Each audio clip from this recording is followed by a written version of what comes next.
erotic energy restored women in love, with sex in their heads. Women in Love, directed by Ken Russell from the playwright and activist Larry Kramer's adaptation of D.H. Lawrence's 1920 novel, is a double-period piece, set in the aftermath of World War I and evocative of the late 1960s, when it was made. The novel challenged Victorian conceptions of sexuality.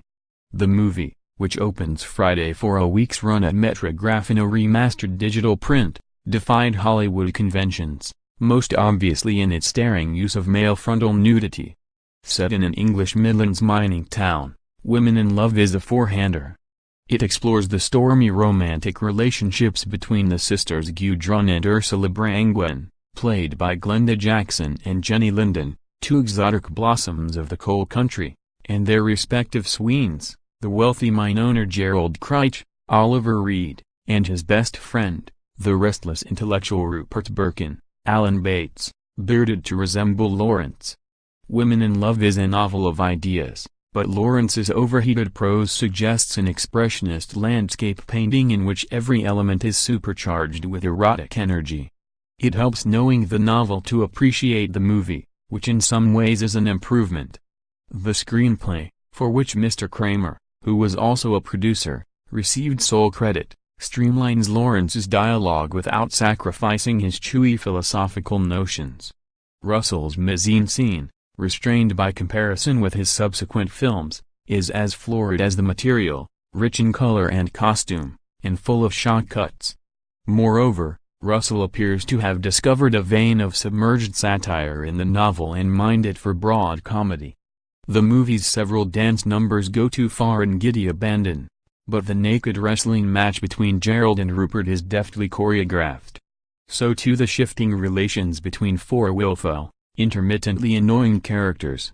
More so than in the novel, the central figure is the liberated Gudrun.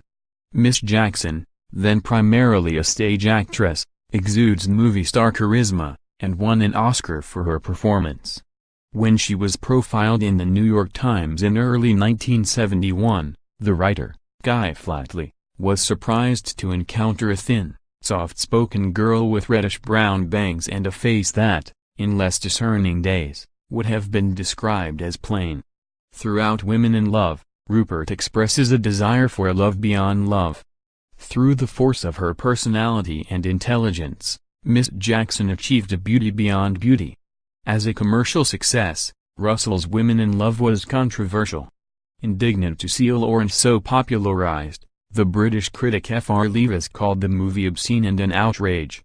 A decade that began with court rulings in the United States and England allowing for the expurgated publication of Lawrence's scandalous Lady Chatterley's Lover, the 1960s were a receptive moment for his thoughts on men and women, and men and men. He died in 1930 before his right-wing political views could overshadow these sexually revolutionary ideas.